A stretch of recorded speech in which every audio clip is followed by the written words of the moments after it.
Yeah, first of all, thank you for joining our first Film Hub Q&A session with a filmmaker. We are super excited to have you here, Paul and Chelsea. Just want to give a brief overview of the agenda. First, Liam, who is your manager or your acquisitions manager, he will do a short introduction about you.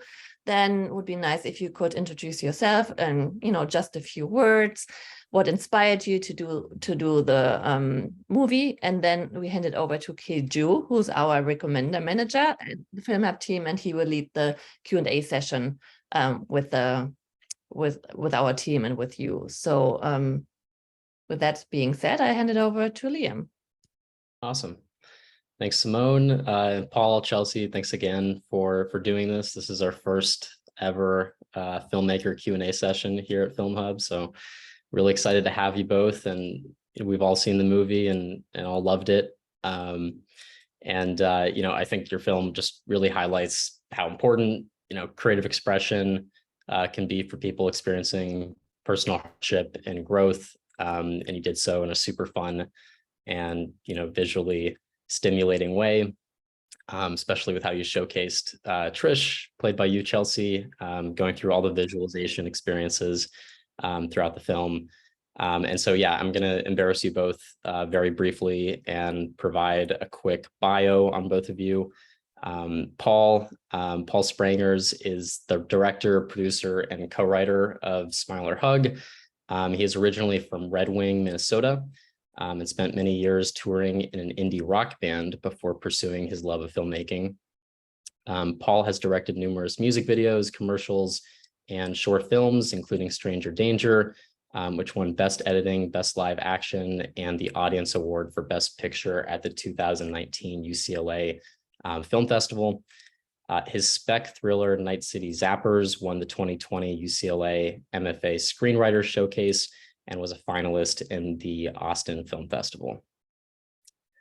Paul works professionally as a cinematographer and a self-taught editor, sound mixer, and increasingly works with AI, Unreal Engine, and other VFX, which I suspect came in handy with a lot of the scenes in Smile or Hug. Chelsea Javier played the lead role of Trish and also co-wrote and produced the film. She's an actress and writer from Los Angeles, and you can see her in the award-winning web series Coasters and in recent national commercials for GMC and Snapple. Chelsea was a finalist in the Women in Film Blacklist Episodic Lab for her pilot Halloween Club and has multiple projects in development. She's represented by SK Management and Tag Agency and holds a BFA from University of San Francisco. Without further ado, I'll pass it on to Keju to lead our session. Okay, we just go no, to it's actually, yeah. Chelsea a little bit so they can introduce themselves and talk about the motivation for the movie. Perfect. Sure. Sure. Yeah. Hey, I'm Paul. We're very honored to be here. Thank you for asking us to do this. I'm very excited about Film Hub. So it's nice to see you all. It's exciting for us. And yeah, I guess, Chelsea, do you want to explain how it came to be with Wayfair? Just the motivation, I guess, is. Sure. Yeah. Yeah. I mean, hi, I'm Chelsea. I think that intro pretty much covered it. I don't know if it's been said before, but Paul and I are also married. We're co-collaborators. We write together, but we're also married. We have a giant sulcata tortoise. He's like this big, lives in the backyard, and our 2 bunnies in LA. But about the film itself, there was a contest in 2020 through Wayfarer Studios. If you know Justin Baldoni, he's an actor from the show Jane the Virgin, and now he's more so a director for like Disney films like Clouds and stuff. Anyways, his production company put on a contest for $50K to go to first-time feature filmmakers if you submit a script, and it had to be done during the pandemic. It was a contest, so there was a really short window of time we had to make the film, and that's why we came up with this concept, something we could shoot extremely low budget. It was $50K, but half of that was in-kind trade services, so it was really like $25,000. So we wrote it for our apartment because that's a free location. pulled out every favor. And if you guys all saw it, as you have, it has a very DIY quality because we handmade a lot of stuff. We locked ourselves in our house and padded the walls with felt for one scene. Like we literally couldn't get out until we finished shooting that. So yeah, Paul, do you have anything to add? No, yeah, that's Pretty much it. yeah. Perfect. Thank you. So we're handing it over to Hiju to lead the Q&A session. All right. Yeah, it's an honor to do this. It's actually my first time moderating a Q&A. I'll do my best. So as Liam just said, I think I want to point out, add to what Liam just said, I think it's a very rare feel-good film. Like we all appreciate that. And it's about like very specific things millennials go through. And it has just the perfect amount of surrealism and absurdity, which is just great. So the first thing I want to point out is that your film is distinctly a pandemic film, and Film Hub is a pandemic company. I think we were a good match. Really? Yeah. So my first question is just, how was it making your first feature film during the pandemic? Yeah, I mean, you know, it's weird because you guys probably have the same thing. Some aspects are super challenging.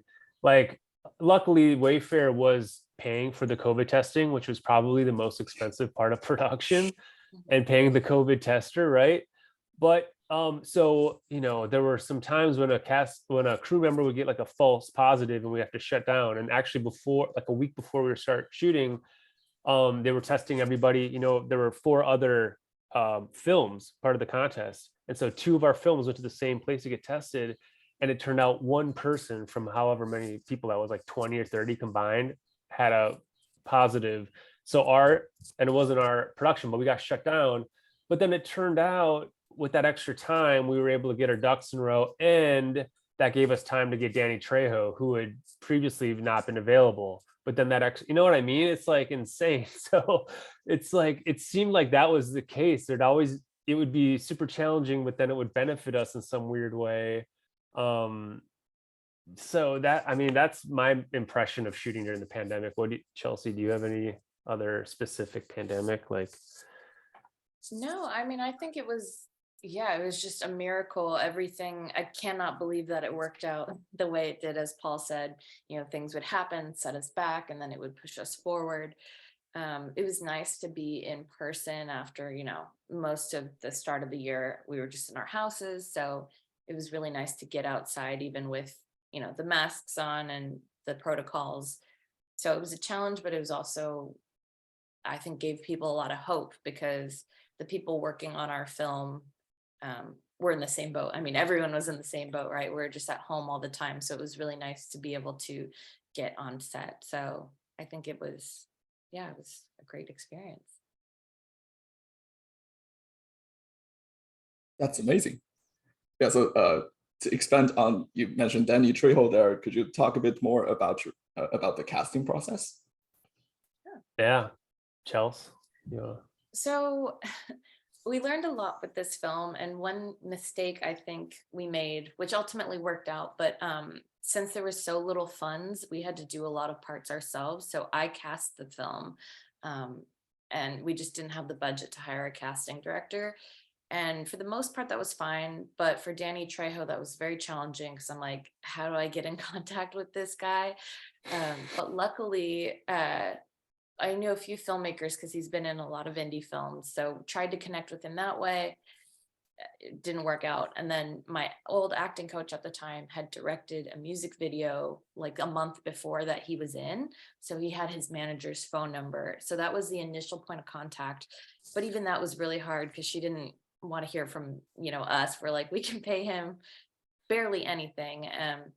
Like we ended up paying him a little bit more, but at first she's like, well, his day rate's $25K. We can't go below that. And we're like, that's our entire budget. But we worked it out. It was a lot of back and forth. We had to rewrite the part to fit him. She's like, he likes funny one-liners, make it really easy. The parts were a lot longer. And I think it worked out much better, because since it was our first feature, you know, we saw after that, like, oh, having those like quick, shorter lines and like little zingers is better for pacing. So it all worked out. But we didn't think we're going to get him. And as Paul said, at first, he wasn't available during the dates. And then we got the false positive, and then he was available. We had him for 2 days. And it was a miracle because this was before vaccines. He's 79 now. So he was like 77, I think, 76 at the time.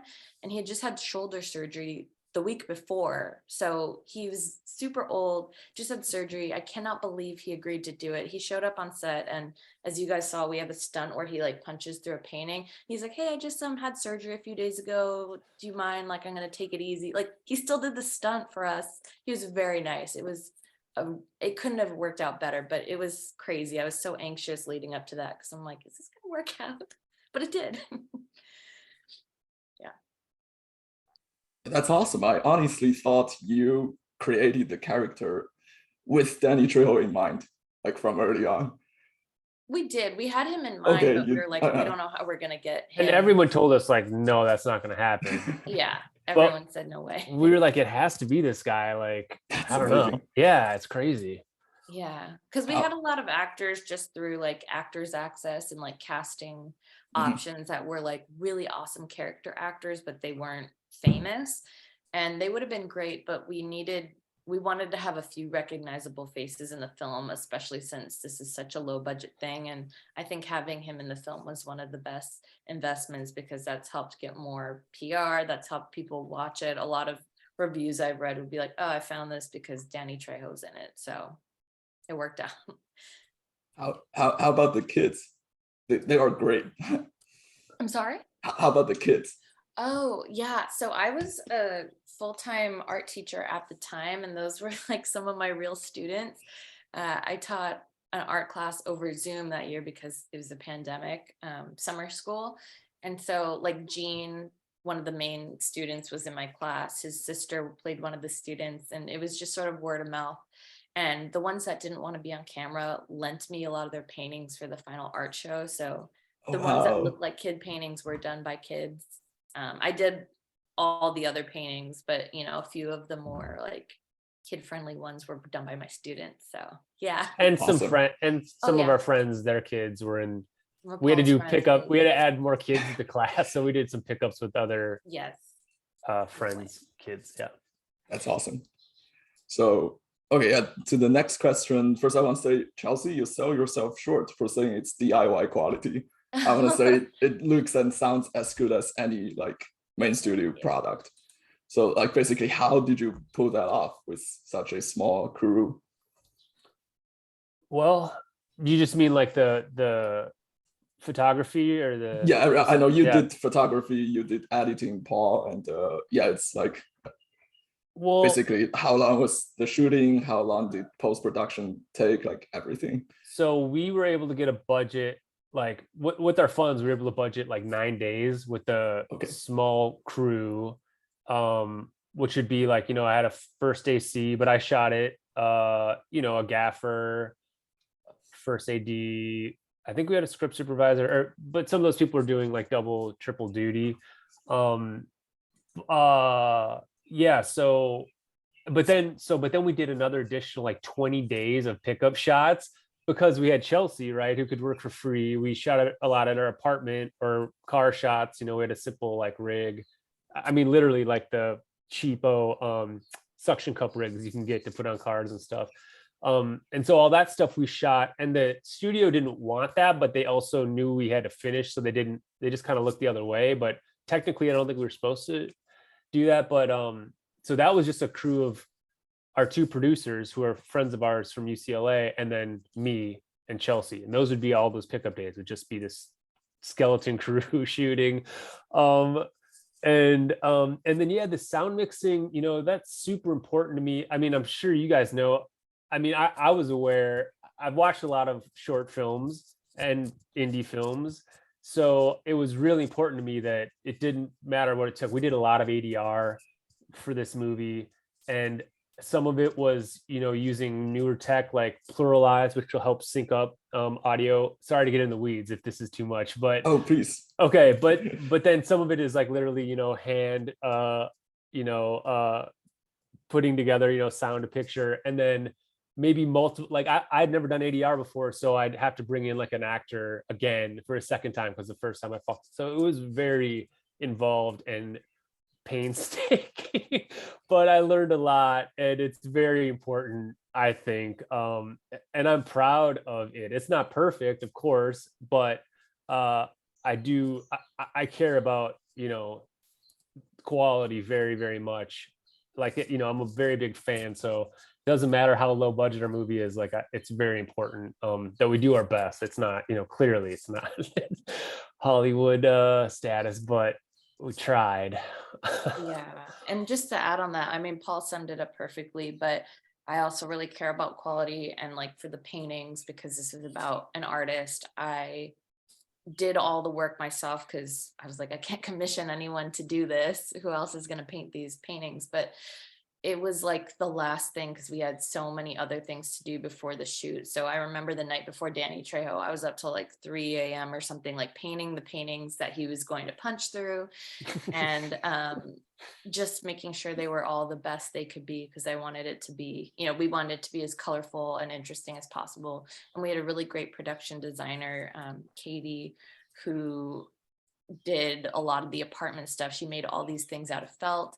And when I said DIY, I meant just like the homemade quality, like padding our apartment with felt and stuff. Because originally when Paul told me, like, what if we had like a puffy world for a scene, pictured it a little differently. And I think it turned out great, but it was a little bit more homemade. And, you could see the things taped on the wall, but kind of a metaphor, right? So Chelsea, you were truly method acting and had to get 25 paintings done by the end of the week. Yeah, it was. Oh my God, I never thought of it that way. That was literally so meta. Oh my God, yeah. Yep. And also I'll add, the production design is really important, and that was very strategic. I mean, everything from adding that wallpaper to the walls, right, of our apartment, so it's not white walls, which is like in every fucking movie you see that's indie. Even down to like picking the shots, like making sure there's like depth or there's something interesting in the background, whether it's like green, some of those shots of the boyfriend at that location. It's just like every decision includes like, how can we effectively, like, cheat the production value or do whatever we can. Like, every single fucking shot has to do, whatever, if it's like moving like a vase into the frame to do something or create like whatever we have, if it's, barely anything, it's like do something. That's really that was like kind of, I think, just a philosophy or something, that it's just like, please God, don't let it be just some other, like, there's so much stuff, like, how can we make it special? Yeah. That's amazing. Yeah, you did a great job. You can take it from the team who like look at low budget production like every single day. Yeah, right. Sure. I mean, I don't need to tell this crew. Yeah. So next question. Did you have to compromise anything due to budget constraints? Paul, do you want to start? I know we did. We definitely did, but. Oh, yeah. Or I think also just positions. Like I said, we couldn't hire a casting person, couldn't hire a wardrobe. Like, I did all the clothes for the movie. I went thrift shopping. So a lot of things like that had to be sacrificed, like additional help. But for the production itself, what do you think, Paul?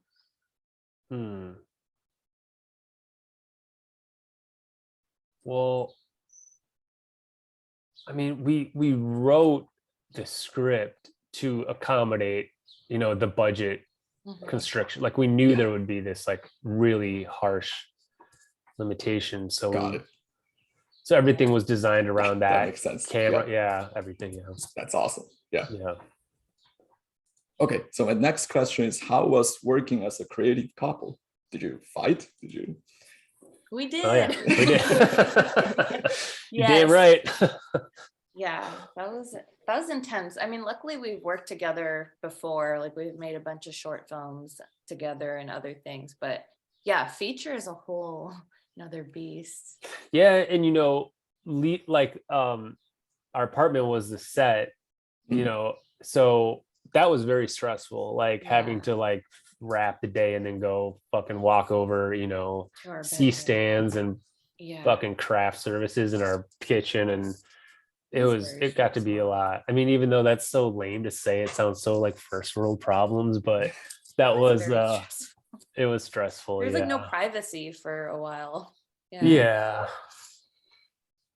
It was challenging, but I think it was a good learning experience because we like working together. We're writing another 2 features, but we have like wow. other projects that are coming up that we need to work together more. And so I think that was a great first, just diving right in, learned a lot, like what works, what doesn't. But yeah, it was interesting. Overall, I'd say it was positive, but it would be a lie to say that it was perfect because we did fight. And we had like, I won't get into it, but we had one scene that we really disagreed on, and we had to compromise, and one of us wasn't happy with it. But it's like any co-creators and anything, right? Like there might be someone that wants the scene a certain way and the other. Like eventually you have to compromise. So, but I guess the extra layer is that we're married too. So yeah. So what was your favorite scene to shoot, looking back? Mine was the in the barn for that horror like visualization with the boyfriend pillow monster, because that's more in line with kind of like what I like to make. Okay, I can pick up the Lynchian vibes.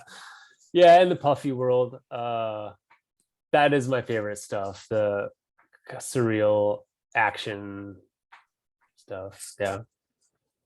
I think my favorite scene to film was the one with Danny Trejo because I've loved his work for so long, and it was my first time working with like an actor at that level that's very recognizable, and it just lived up to my expectations because he was so nice and talked to the crew, and his writer was just one hot black coffee. We're like, we'll get you anything you want. We could pick up food from whatever. And he said, I just need a cup of hot coffee. Like he was so easygoing. So that was my favorite, but I also just loved working with the other actors, like the actors who played my best friends. We did a scene in our backyard, like we had to dance and stuff. That was just super fun. So those were my favorite parts. What about the most challenging scenes to shoot? Oh my God. Paul, do you want to start? Oh, well, there's a scene where she visualizes she's like alone in the desert, and then she like sits at this kiddie it's like pool. traumatizing for me to think about. And it gets really cold out in the desert. Oh, this is the winter. I was in the pool and I'm relaxing. Do you know that part? It was like torture. It was like an ice bucket. I don't know. It was painful. Yeah. That was like a pickup shot. Where was the location? It was Lancaster Okay. area, so But north of LA, yeah. like an hour and a half. Yeah. It looked sunny out, but it was freezing. And then I was in the water and I was literally like, I mean, they did a drone shot, but I was like trying to hold it together. And I was like, and I had like cucumbers on my eyes because it was like a relaxed shot. And then as soon as Paul was like, we could just cut, but I was like, let's get the fucking shot. And then like, as soon as he stopped, I started sobbing. Like I was crying because I was like so physically miserable. But it's funny now, but I'm like, oh my God, people don't know behind the scenes, like actors holding it together. That scene sucked. So I want to move on to the feedback you received after the film's release. Are you happy with the feedback you're getting? Yeah, very. I mean, it's starting with like friends and family and people watching it, but I mean, we're excited just even like seeing the movie on Film Hub, like seeing the new platforms that are like taking it is like super exciting. Like Chelsea, will like yell out like, oh, there's another one. That's really cool. And our main goal was to get it on Tubi, so we were super excited that happened with Film Hub. Yeah, like we're big fans of Tubi. I think it's pretty badass. Yeah, I mean, it's hard to say. It's like for us, our ambitions are pretty high for what we want to make. Like this is such a, like we said, we wrote it for this like this competition, and there were these like kind of story. It had to. they have their own brand. We had to kind of write this thing to Mhm. that. So it's hard to say like how, like, like we know it's not exactly like it is our voice, but it's, you know, I told the elements that I really like are those like, you know, surrealist action horror things. And I know that's more of like what we'll be making in the future. So it's hard for me to, I mean, it seems like people like it. I don't know. I don't know how to answer. Yeah, I'll say I think that the feedback's been positive overall. I think when people know the context as well, like, you Yeah. know, this was for a contest, we made it in a short amount of time, and like the budget limitations, that's like one layer, and I'm really proud of what we've done.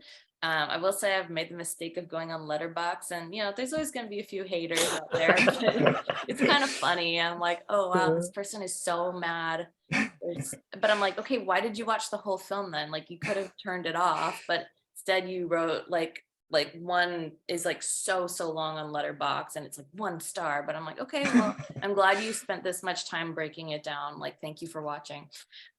So it doesn't really faze me, but I agree with what Paul said. I think we had to write this to fit the voice of Wayfair, which is almost like Hallmark, but a little bit more with like, not social justice-y, but they're like a certain inspirational vibe that we have our own style. And like the features we're writing right now are both horror, dark comedy, thrillers, and that's more our style. So this was like our attempt at like a rom-com comedy. And I think that's why you see those elements of like Danny Trejo is my mentor, and this giant boyfriend pillow is chasing me in the barn. Like that's kind of just who we are. And I like that. I like how it turned out, but I don't know if that answers the question. Yeah, it's awesome. So before my next question, I want to give the team context. So I think Liam earlier underplayed the significance of Paul's previous music career. So Paul's band, Free Energy, has played on David Letterman and literally like toured the world. Check it out if you haven't. Like, I highly recommend.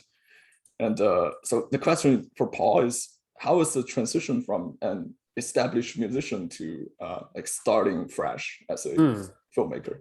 Yeah. Thanks for the kind words. Well, it's good. It's humbling, but it's good because I kind of know the process. I know, like, you know, I liken this movie to like our first, like the band's like first EP, you know. It's like I don't get as frustrated now as I did with the band when everything felt so life or death, and like this has to be like, you know, people have to love it, or I was, you know, very concerned with that. And I'll tell you one thing with the band is that, you know, we spent many years toiling and touring, and no one gave a shit, and then writing these songs, right? And then we got on this label DFA, and James Murphy from LCD Sound System helped run that label. So we were kind of like dicking around and like not just recording on our own. And so they were like, well, these guys need someone to get them going. So James produced our record, and then he became, you know, big for LCD. So our record, I think, got a lot of attention because of that. It's good, but that helped a ton, obviously.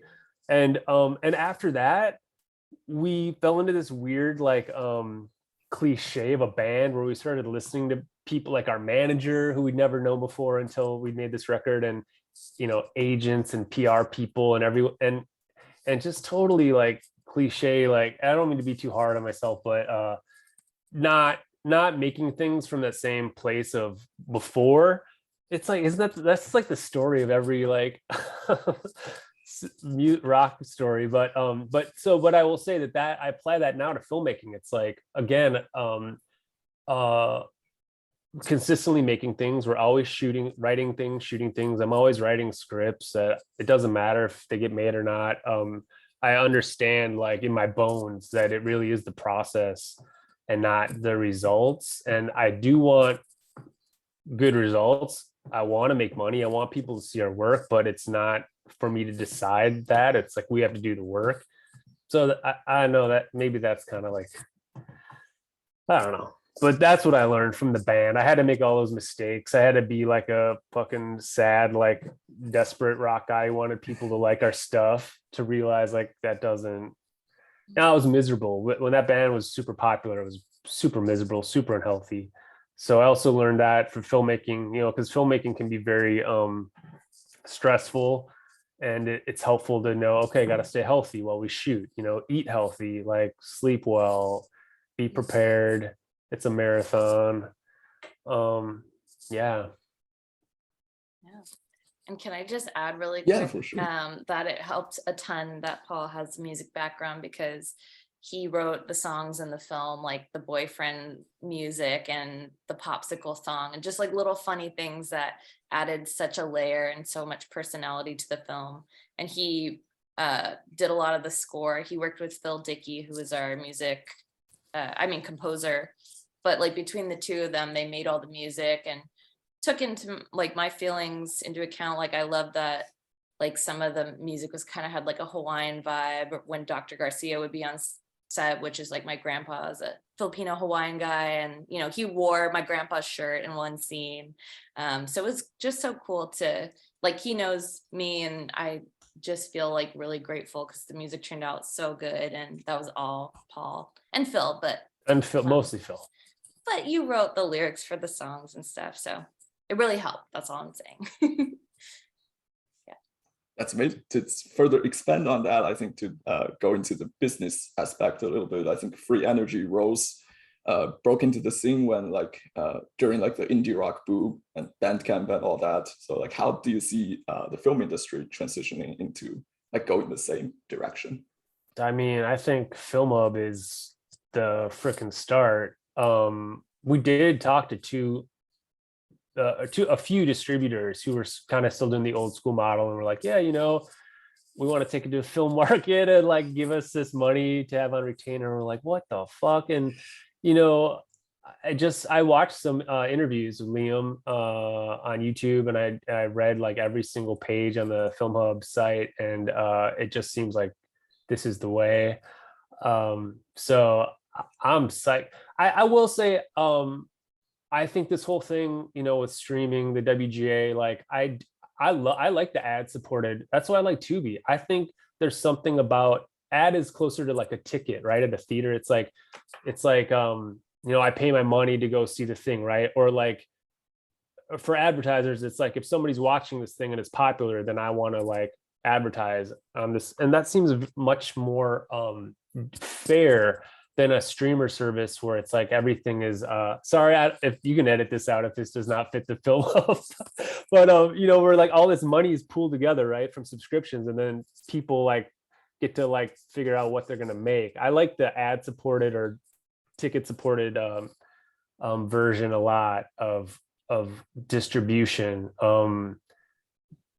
I don't think it's perfect. Clearly, it never was either. Like back in the day with theaters, you still have major studios who control everything. But I like, it seems like potentially there's a future where, it's like hopefully some kind of compromise where, because we're going to be streaming movies. But it's like another thing I'm interested in technology wise is like instant payment streaming, which involves like crypto. So, where you're paying as you stream. I think that's probably closer to like the ticket model, the old ticket model. So I think the technology is there. It'll be a little bit before it's implemented, but to me, that also makes sense. Same with like reading articles, it isn't like a subscription service. You're paying per like article or movie or show. I think that's more equitable, honestly. I don't know if those are my thoughts. That's amazing. So my final question, could you maybe circle back to what you talked about, your future projects? Like what are you working on right now? So we have two scripts, like Chelsea said. They're both, one is like a slasher thriller called Final Season, and it's about this cast of like a 90s sitcom now, and they start disappearing. And then we have another movie called Bite Night. It's like a horror comedy, and it's about these employees of a small town diner that are like under siege by these like infected townspeople who drank or who got from a polluted stream in town. So those are both kind of like dark comedy horror movies. And yeah, hopefully we're gonna try to pitch something to Tubi, like to make a Tubi original. And then we just got financing to shoot a short film this summer that we want to, you know, bring to like South by Southwest, like the midnight slot. Yeah. That's awesome. Okay, I have 3 more questions submitted by the team. So I'll point to the team members. So please introduce yourself briefly before you ask your question. So we'll start from Leah. You know me, Liam, acquisition manager here at Film Hub. I forget exactly how I wrote the question. Do you have it written out, Keiju? Yeah, I can read it. Yeah, so Thank you. Liam said, I found the incorporation of visualization to be a super unique aspect of the story. Have either of you experienced visualization before writing the script? And if not, where did you get the concept from? Whoa, good question. Both have done visualizations.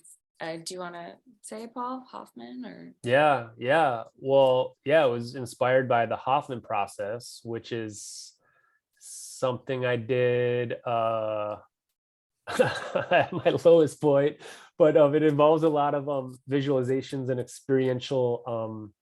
It's like a week-long like retreat, and it's like very experiential. Like one of the things is like, and this is like explaining it badly, but like beating a pillow while like screaming and like visualizing different things. And it has to do with, you know, healing issues around like your parents. And so that was super. And then I did it. And then I think a year after I met Chelsea, she did it. And so, yeah, that inspired that aspect, kind of the self-help aspect. And it wasn't like exactly like how it was in Hoffman in our film. Like we made our own colorful version, but the reason we put the visualizations in is because they weren't in the first draft, and we're like, how can we make it just like not all based in our apartment? And then that added a fantastical element, and it could be more colorful, and we can, you know, have more creative sets like the barn and stuff. We wouldn't have been able to do that otherwise. So, but yeah, it started with Hoffman and both doing visualizations, and then we both love like retro stuff, so just kind of pairing it with the Walkman and, you know, just our own style. But yeah. Awesome. Is that related to Albert Hoffman? Is that the origin of that method, or is that something completely different? Wait, is Albert Hoffman the LSD guy?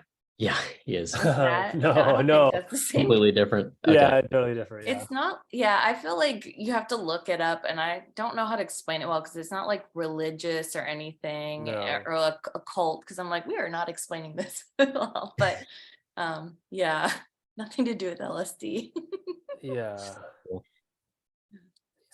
Cool. Next question from Daniel. Yeah, hi.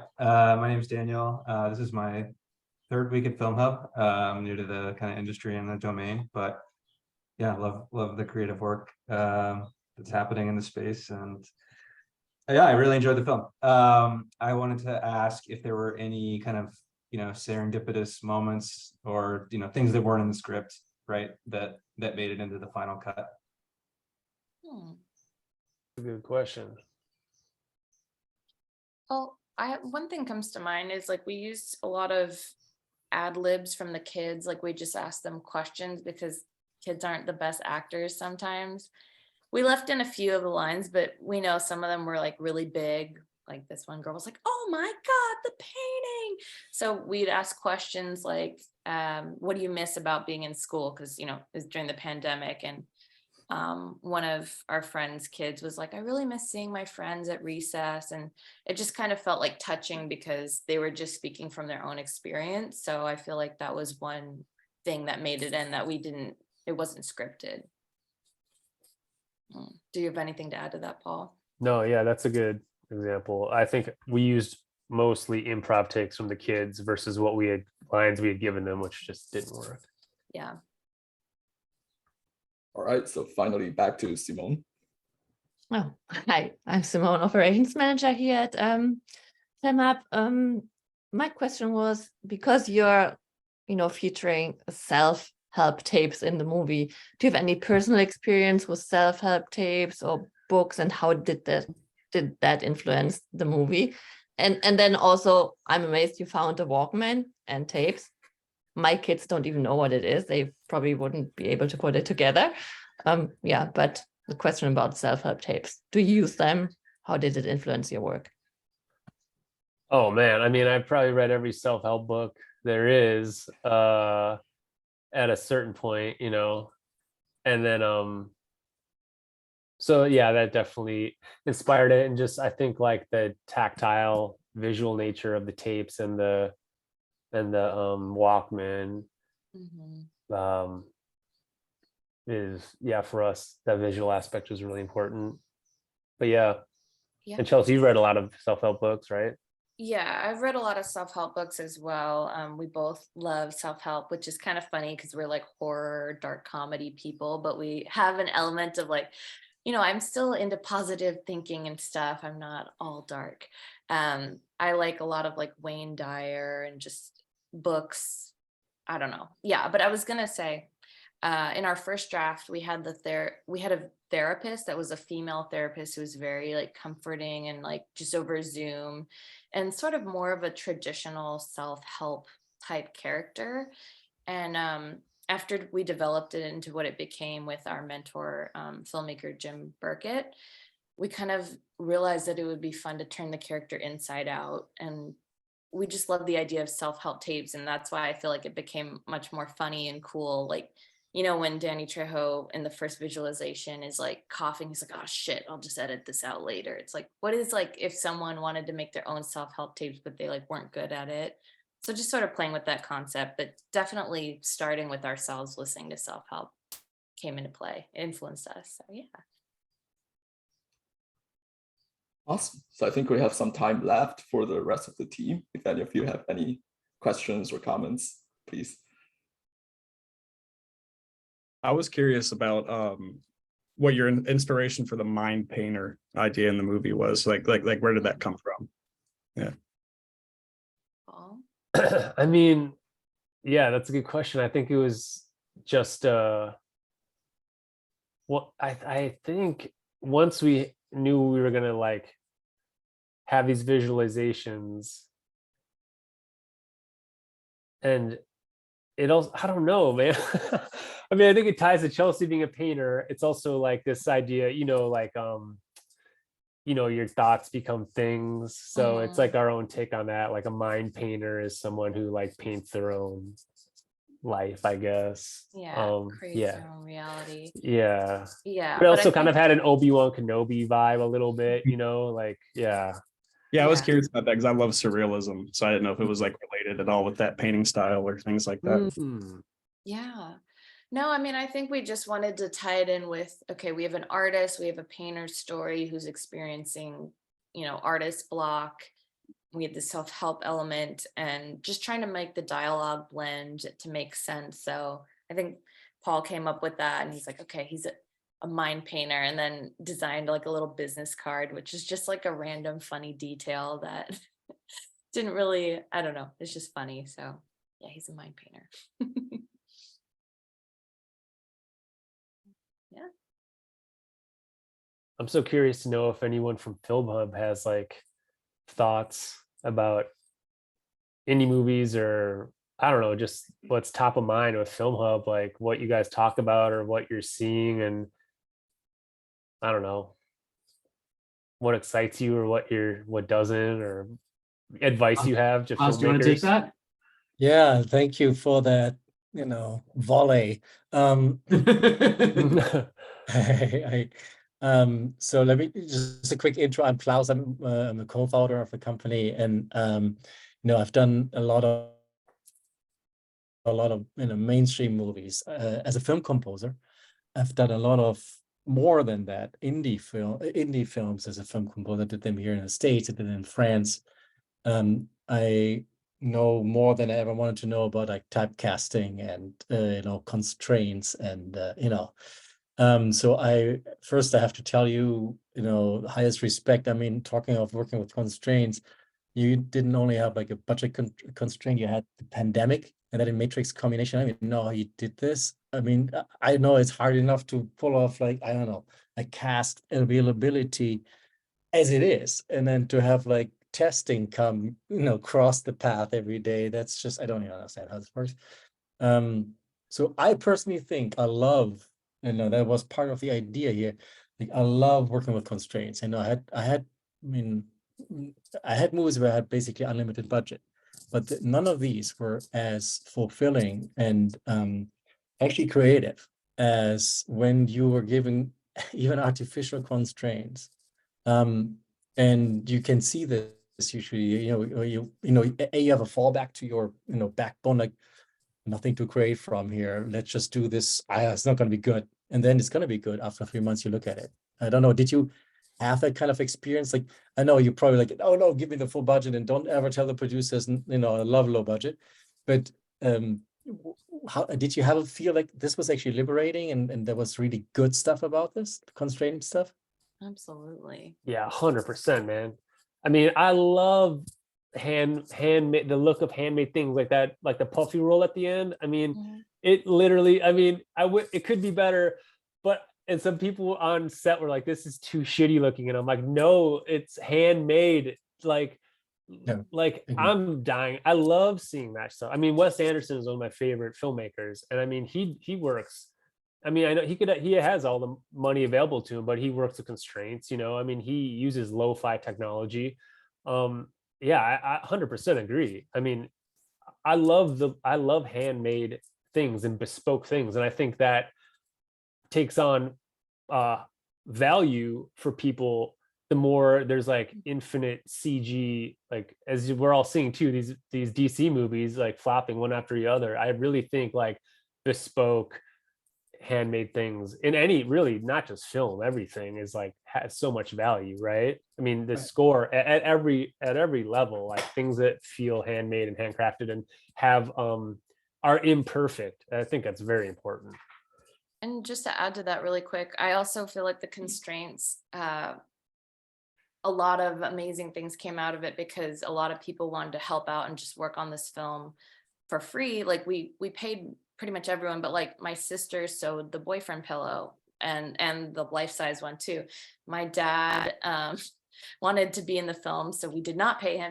He was an extra, and my aunt's boyfriend, they were like the two people that got kicked out of the bar, and they're like, I have a season pass. Me too. So like my dad was in a few scenes, and then we had like the pirate guy like yell at him, and we're like, bring your own costumes, because we don't have much money for that. And he dressed up like a cowboy. So there's like a lot of random things that just came out of the constraints of like, we don't have extra budget for this, so like having people, just allowing people to help us and make it into something even quirkier and better. So yeah. And Klaus, the like 80s synth pop music is Phil, the composer.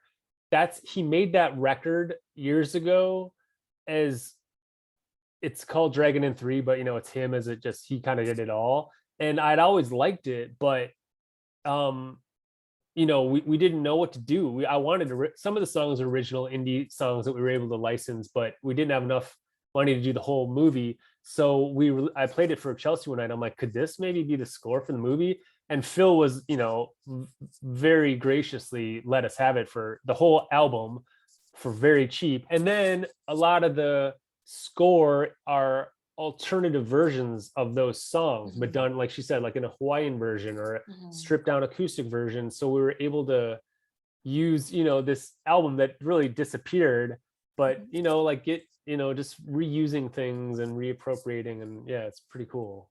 It feels really thematic, actually, maybe because of that. Like it feels like, I didn't know, but if it was used to be an album and it had a thread through it, right? And it feels like a very it's not the classic film score, obviously, right? It doesn't have the classic theme, but there's themes in there, and they're just different. So and by the way, nothing to me feels hamstring. It feels really professional.